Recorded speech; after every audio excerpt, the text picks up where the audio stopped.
Saudara bakal cawapres Koalisi Perubahan yang juga Ketum PKB Muhaimin Iskandar tidak memenuhi panggilan KPK untuk diperiksa sebagai saksi kasus korupsi di Kemnaker. KPK tegaskan kasus Muhaimin tidak terkait proses politik. Sementara Pukat UGM meminta KPK transparan dalam menangani kasus ini.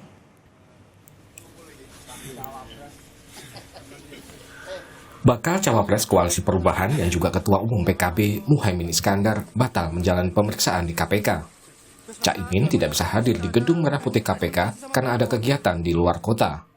KPK akan menjadwal ulang pemeriksaan Muhaimin Iskandar pekan depan. Tim penyidik KPK tadi menyampaikan bahwa telah menerima surat konfirmasi gitu ya dari saksi ini tidak bisa hadir karena ada agenda lain di tempat lain tentunya.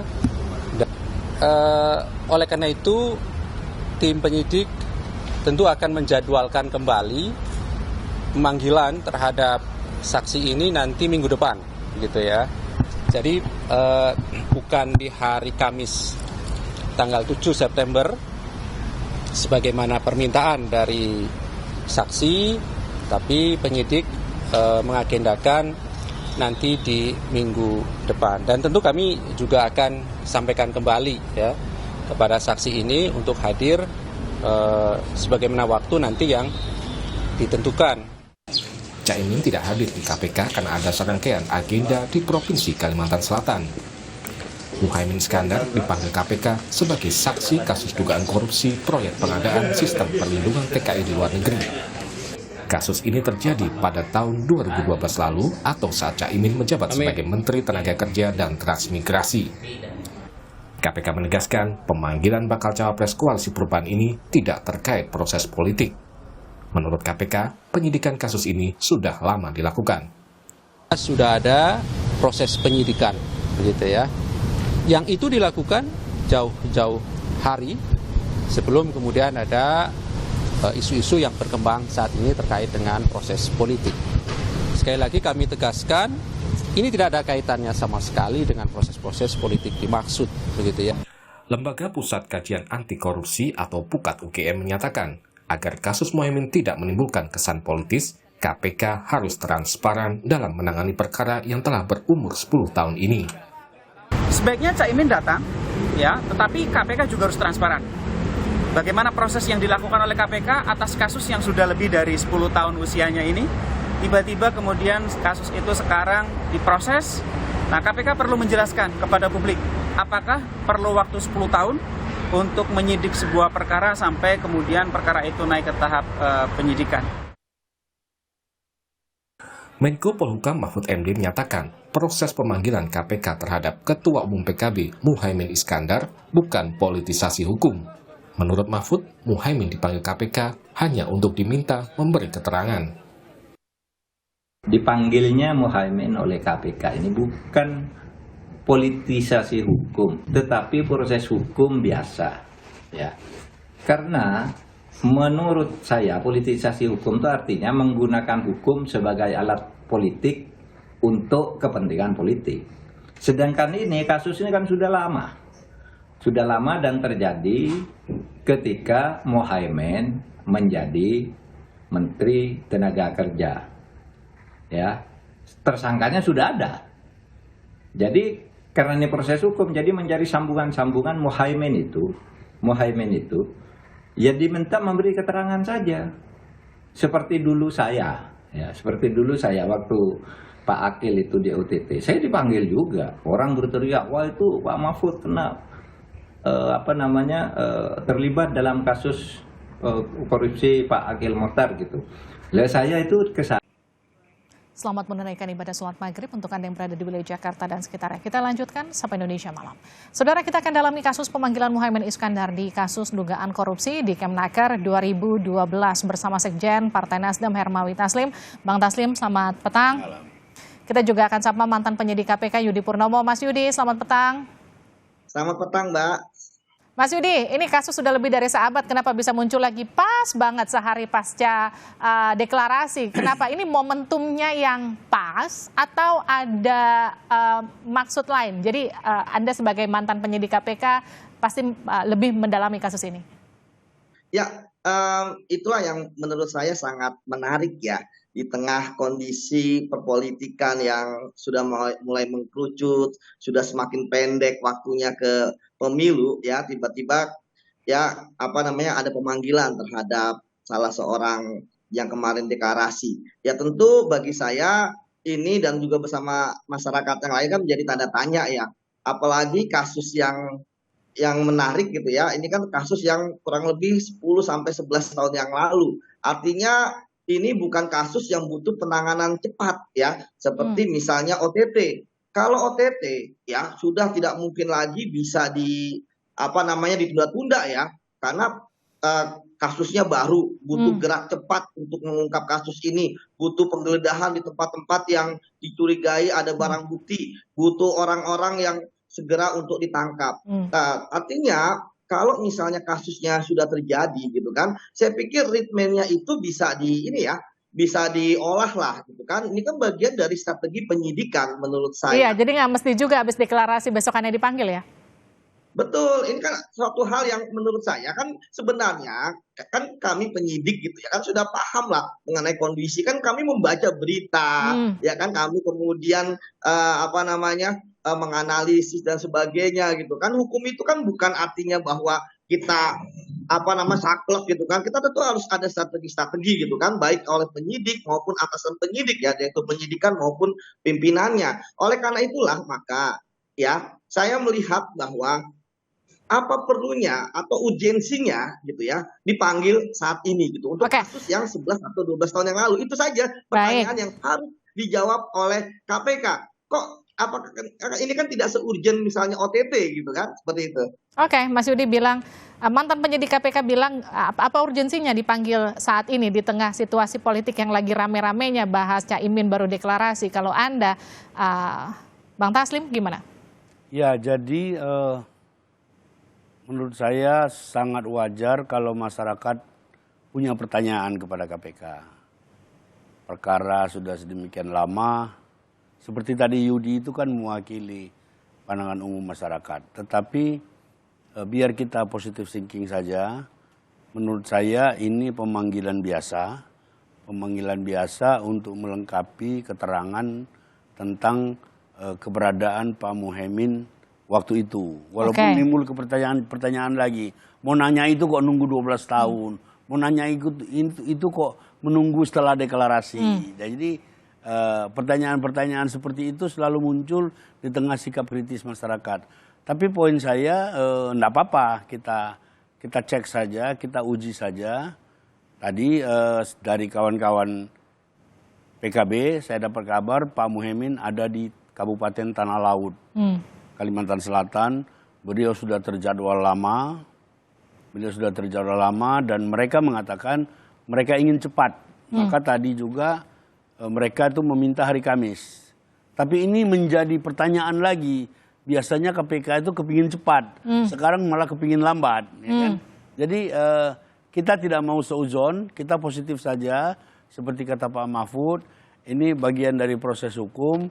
Dan sebagai orang yang berlatar lawyer, saya juga berpendapat hampir sama bahwa ini pertanyaan untuk melengkapi keterangan dari para pemberi keterangan terdahulu.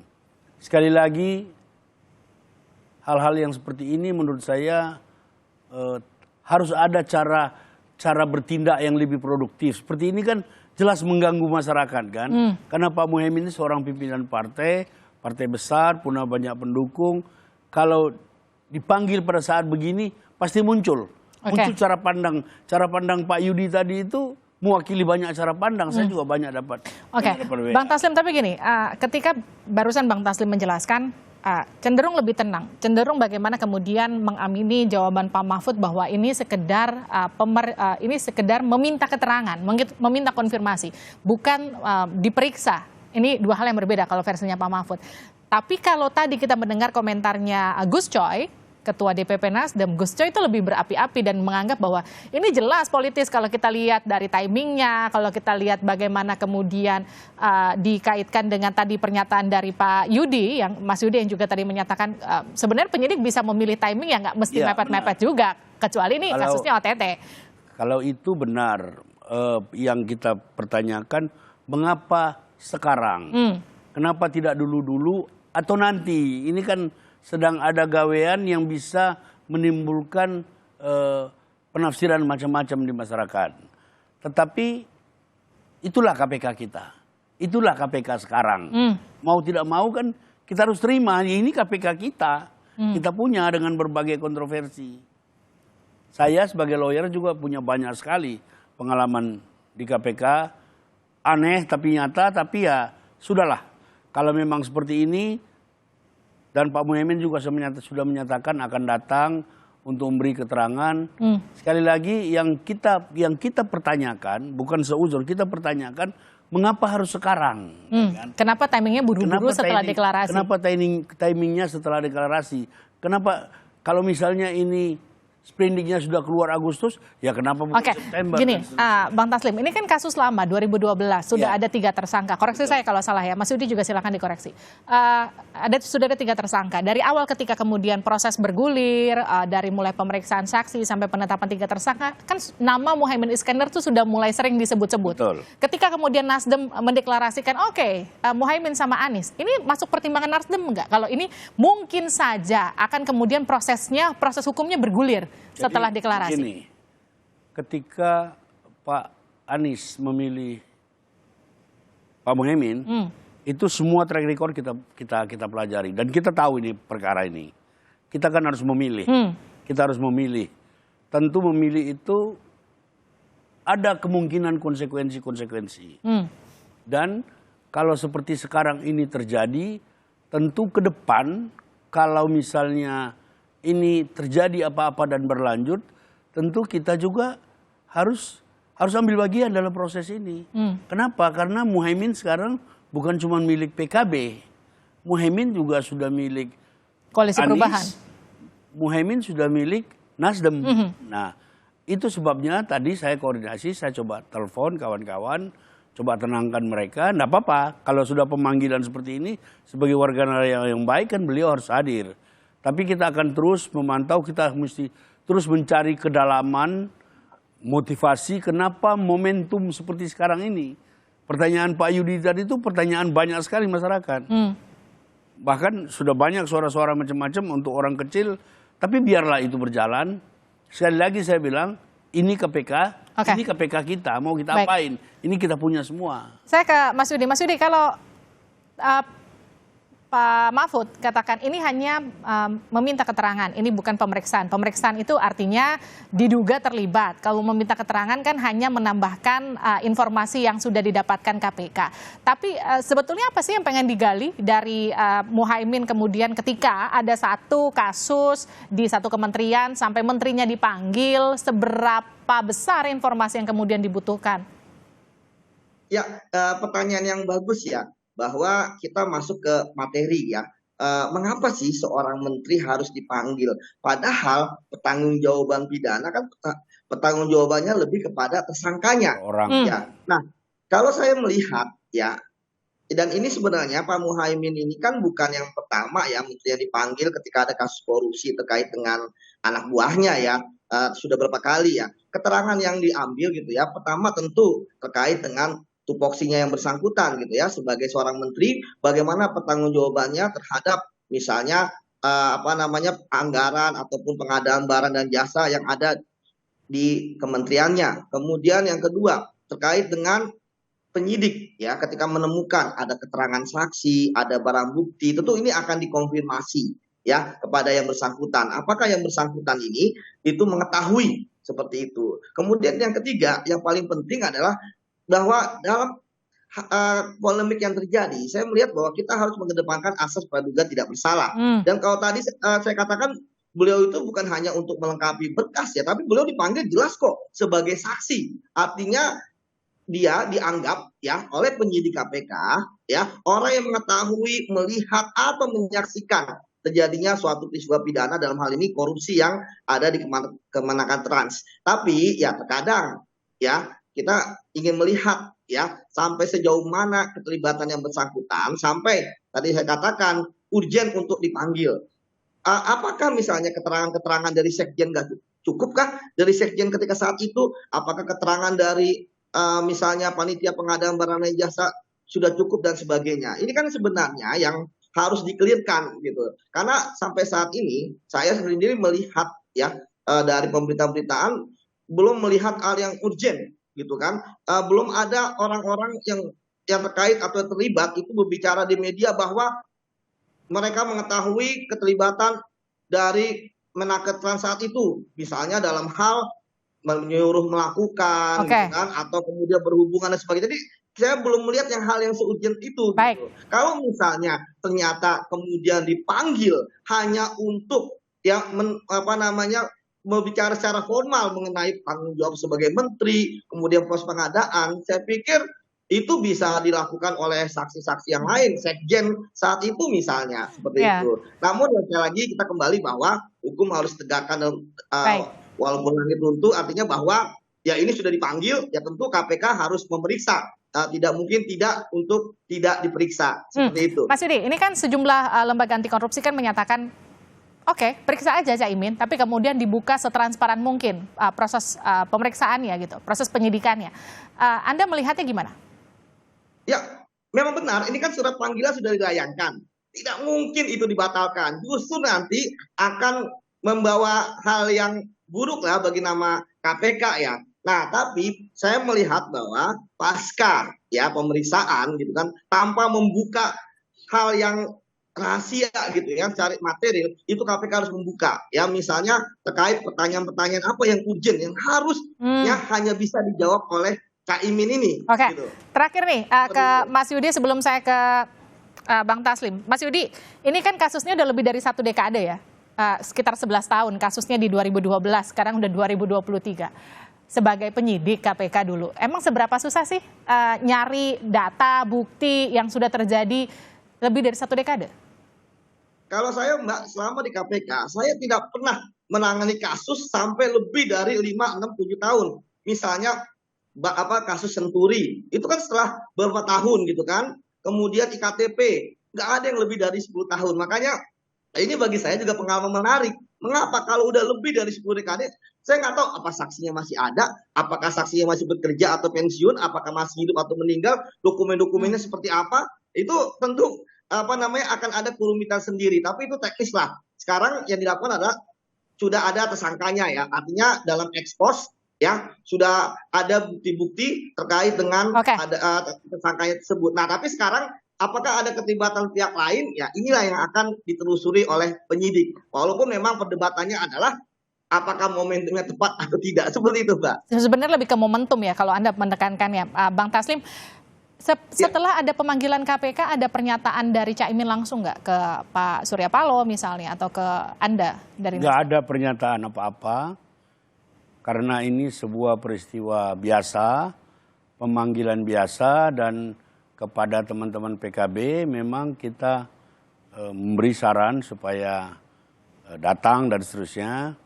Sekali lagi yang sebenarnya menimbulkan pertanyaan publik, seperti dikatakan Yudi tadi, ini timingnya. Apakah harus sekarang?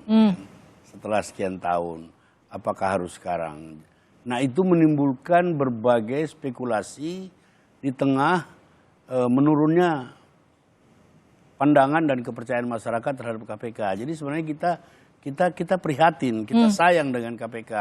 Tapi apa yang dilakukan sekarang ini kan menimbulkan banyak lagi spekulasi tentang hal-hal yang tidak mengembirakan, yang tidak baik buat penegak hukum. Tapi poin saya adalah satu, azas praduga tidak bersalah harus tetap kita hormati pada saat yang bersamaan, dan prinsip equality before the law juga harus kita hormati. Oke, jadi Bang Taslim, Anda melihat ini murni hukum atau ini ada tambahan unsur politis? Saya lihat ini murni hukum dengan pertanyaan timingnya. Ini publik kan orang sekarang cerdas. Kok tiba-tiba jadi begini? Oke, dan Nasdem meminta Caimin untuk datang?